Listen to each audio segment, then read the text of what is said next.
Hello. It's my second time filming this because the first time my ramblings were barely comprehensible even to myself, so I decided to refilm this video and hopefully be a bit more organized. But there are a lot of books here and it's a bit complicated to talk about all of them.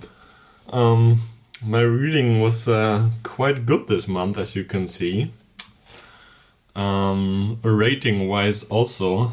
Funny enough, pages wise, it was one of my worst reading months this whole year. But I still somehow finished 9 books. I guess it's mostly very short ones.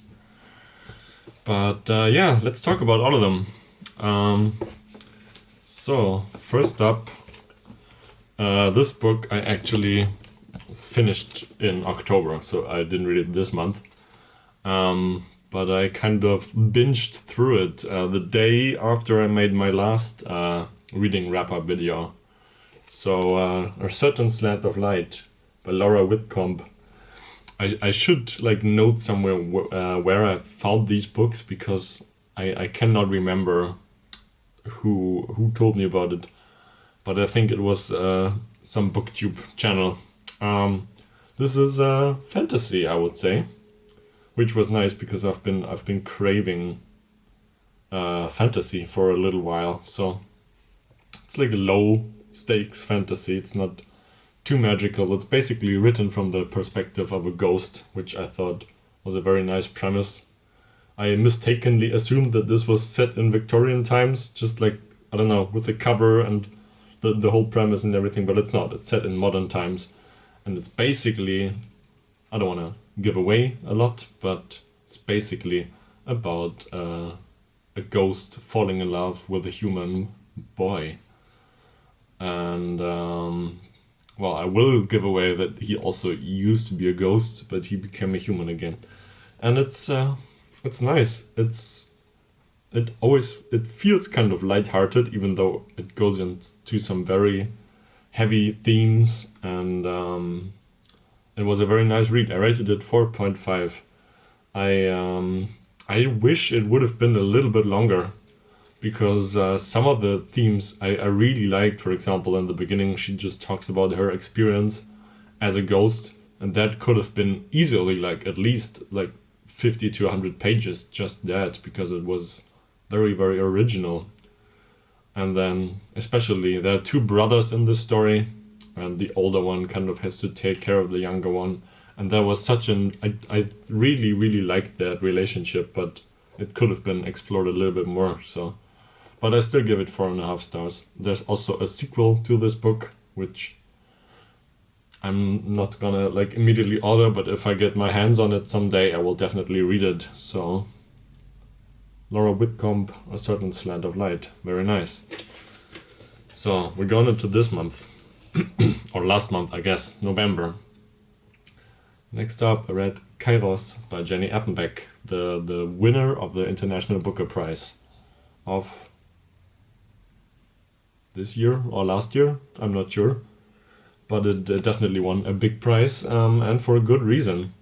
I said this was a 5-star prediction. I didn't end up giving it 5 stars. I rated it 4.5. It's split into 2 parts. The first part for me is a clear 5 stars. The second part falls off a little bit. This is basically about a young woman, a very young woman, 19, I think, in the beginning of the story, who starts an affair with a much older man who's could be her dad. He's in his 50s. And he's married with the son, and it just kind of explores that kind of relationship, with all kind of... It doesn't portray anyone in a bad light per se. It portrays them as very real people with very real struggles, and this whole book, it barely has any side characters. It's barely any other characters who really do much. It's basically just the relationship between those two over the course of almost 400 pages. So very, very complex characters and very, very interesting dynamics. I assume that this has some autobiographical elements to it. I'm not sure, but I assume so. This is also set in East Germany, so I feel like to like fully understand this book or like relate to it, how it was at that time, you should probably know like the basics about the political system in East Germany and what life was like there.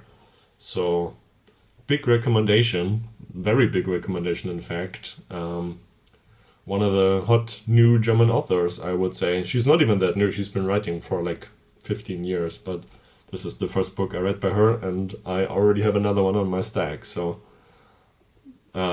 excited to read more from Jenny Erpenbeck. The next one I don't actually have here because I gave it to a friend. It's called Zumutung Anthroposophie by Wolfgang Müller. I'm not sure how big anthroposophy is in other countries. If you are German, you probably at least heard about it. It's kind of, well, I guess you could say it's like a philosophy of life, kind of like a way of life.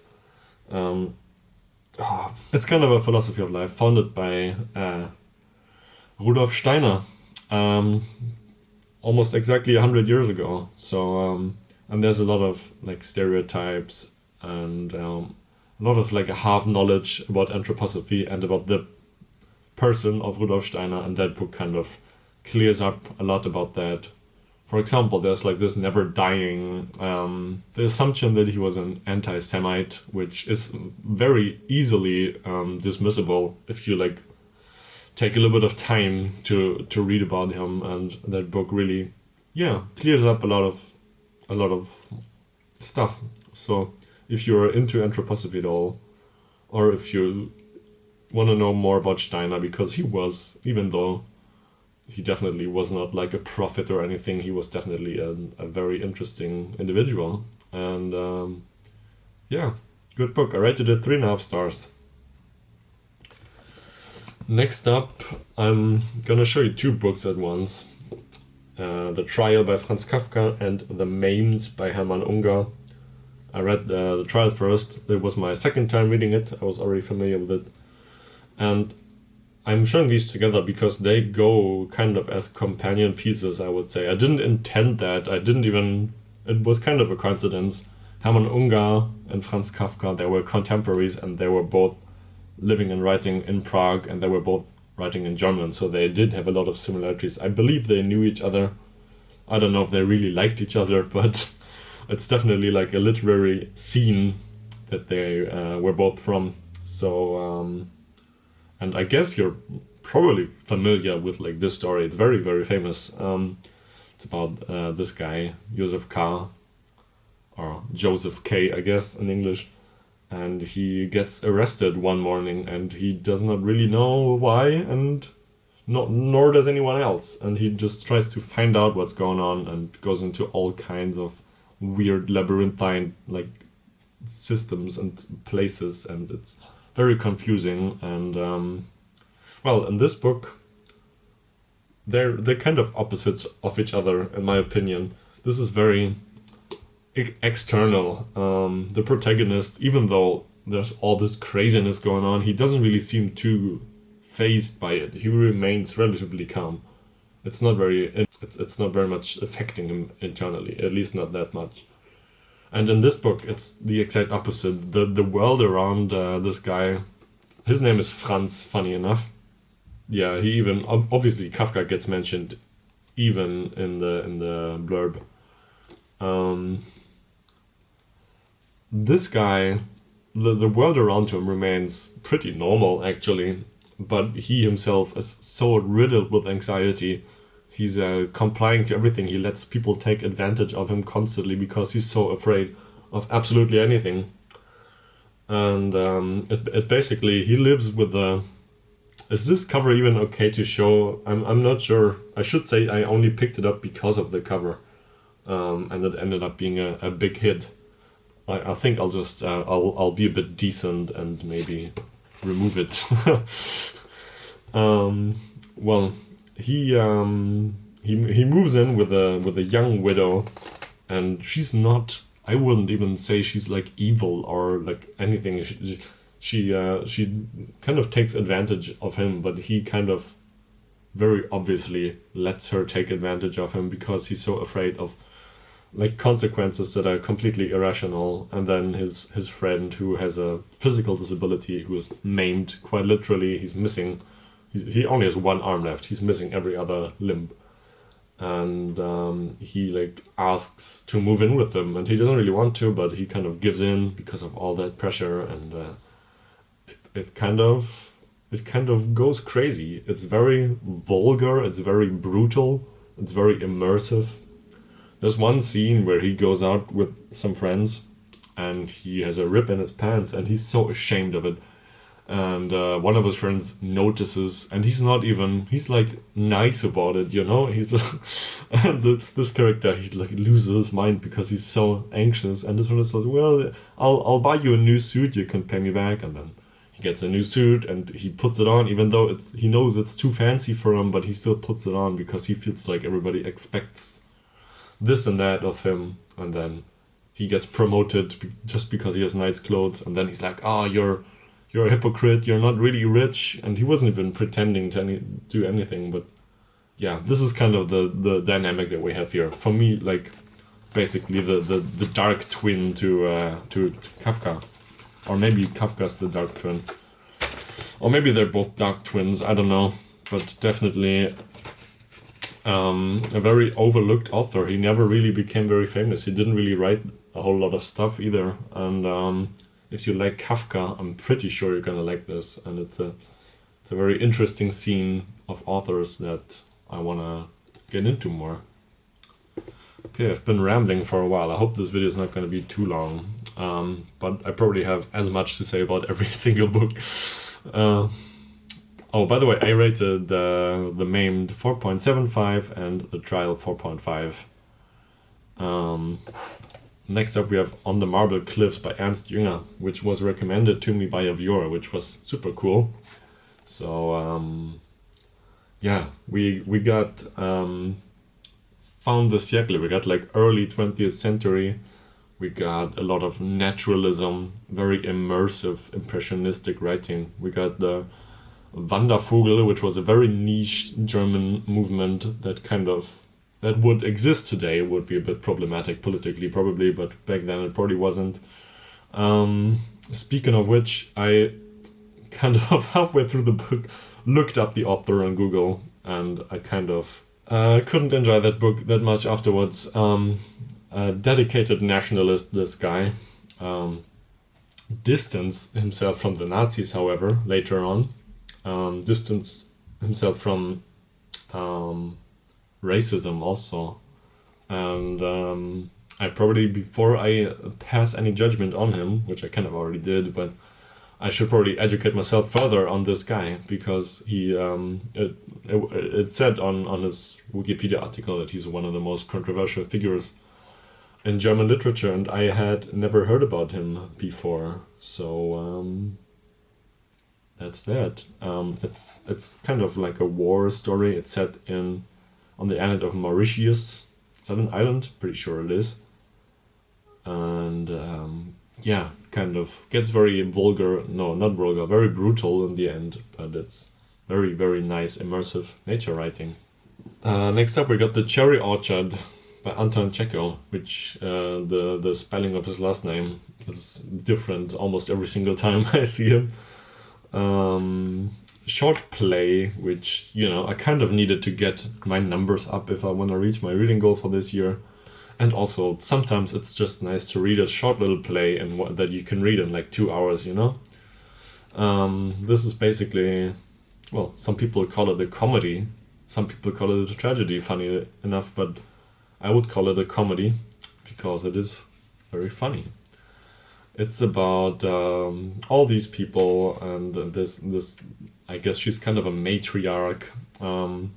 She returns to her old family farm, which has a big cherry orchard, and they have to sell it because they just have to sell it. And yeah, they want to tear down. Well, the guy who bought it wants to tear it down and build like new flats there to rent out. And it's kind of about that, but it has all these very funny original characters. It does this Russian thing where the characters have like at least like 4 different names. They have the name of their father, which they always use, and then they have the last name, and then almost everybody gets addressed by a nickname, so it's a bit hard to follow which character is which, but that doesn't take anything away from the story, I think. It has this very like heavy, hearty Russian humor, you know, there's like kind of funny tragicness, and it's a very nice play. I rated it 4.25, so almost exclusively stayed over 4 stars this month. Big recommendation. I want to read a lot more Chekov. He's kind of a Russian classic, you know, I guess. Maybe not as famous as some other Russians, but I don't know, is he? I think he's pretty famous. We got a 5-star read this month. I would have never expected that I liked this book so much. Extremely Loud and Incredibly Close by Jonathan Safran Foer. Whoa, where do we even start? This book is attempting to do a lot of things all at once, and I think it pulls it off. The beginning of this book I found a bit challenging. I didn't like the layout with the margins and stuff, and the writing style is really something special. It's very naive and childlike and playful, which makes sense because the protagonist is a 9-year-old boy, but it's this story about him and his father dies in the 9/11 terror attacks, and he just kind of, basically it's a story about grief, and this boy is it's never like addressed formally, but he's very neurodivergent. He does like all sorts of experiments. He writes like letters to all these famous people, to like Stephen Hawking and stuff, and he has this key that he got from his dad that he desperately tries to like give some meaning to, and his mission is to go all throughout New York and find the lock that is opened by that key. And he has this old grandpa, which is not his real grandpa, but he accompanies him and their friends. And then it's also the story of his actual grandpa, who was like heavily traumatized in the war and stopped speaking, and it's doing all of these things all at once. Here, this is not me circling it, this is the original text. It has like a lot of photos in it. It has all kinds of, I would say, subtly experimental structure. It never gets like unreadable, but I think, well, let me try to find it. I think this part is pretty famous, I think, where it gets more and more dense to the point where you can't even read it anymore. And yeah, I ended up really liking that book, and I was like, well, I just wish it was a bit, like, not a bit longer. I wish this was like a full-on encyclopedic, like 1,200 page novel, because this thing is attempting so many things, and so many things which could be explored further. I really like the pictures, the photographs, really nice photos. It has like passages where there are just photos for a while, and that I found really interesting, which I don't really see any other books doing that. And well, I think this guy wrote a lot of other experimental stuff too. Anyway, I was like, well, this is, I wish this book would do a bit more. But then I read the end, and the end was so incredibly sad, but also kind of lighthearted at the same time. That it made me, I did actually shed like real ass tears running down my face. So that's usually, if a book makes me cry, that's like 5 stars straight away. So I just wish this guy would write like a super long novel. I would probably pre-order that. He did write a bunch of other stuff, but I don't think any books are like super long, but definitely big potential for that there. Next up we got Zart Besaitet by Georg Parlow, which is a non-fiction book about highly sensitive people, which I consider myself to be. It's not really a proper diagnosis or something, but yeah, it's, if you heard about it, then you probably know about it, and if you didn't hear about it, then probably you don't want to hear about it. But yeah, it's like on this topic, it's probably one of the standard books at this point. It gives a lot of input. It has a lot of ideas on like coping mechanisms. It gives a lot of insight. It's just like an all-round good book. Nothing mind-blowing there, but a lot of eye-opening stuff, definitely. So recommendation if you get overwhelmed, if you sometimes just can't deal with the constant, if you're overstimulated all the time, then probably you're highly sensitive and you're hypersensitive, and you should probably read this book or something similar. And next up, I kept seeing that name, Elias Canetti, everywhere. I heard it mentioned in like videos that I watched and like in blurbs of other books. He said some things about Franz Kafka apparently, and then I got interested in him, and I realized I already had a book by him, which was perfect because it's quite short, and also I needed to get my numbers up to hit my reading goal. So I read this in a day, The Voices of Marakesh, which is basically it's a travel journal, like it is non-fiction. And man, this guy, he did earn a Nobel Prize, even though he didn't even really write that much stuff. And it's for a reason, because this book, just a travel journal, it doesn't even have like a ton of super flowery prose or anything like that. But the way he writes is so captivating that you just don't want to stop reading. This can easily be read in like 2 or 3 hours, it's like a book to read on a rainy Saturday or something like that. So very, very interesting guy too. A true like nationless person. Because his parents were like Spanish Jews, and they came to Bulgaria, and that's where he was born. And he spoke a language that doesn't really exist anymore. And then he lived in London, and he spoke French with the people in Marrakesh, and he wrote in German, so kind of like a global citizen, this guy, I would say. So super interesting literary figure.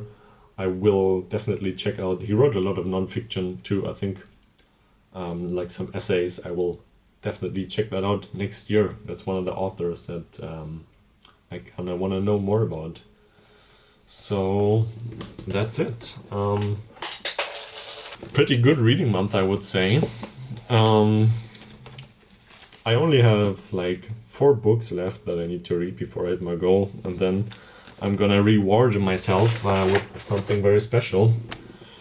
And yeah, I think I would like to do like a whole year reading wrap up where I like rank every single book that I read.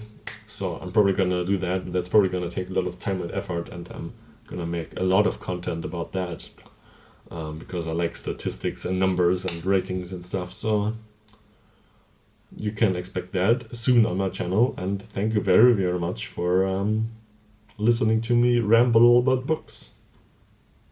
Goodbye.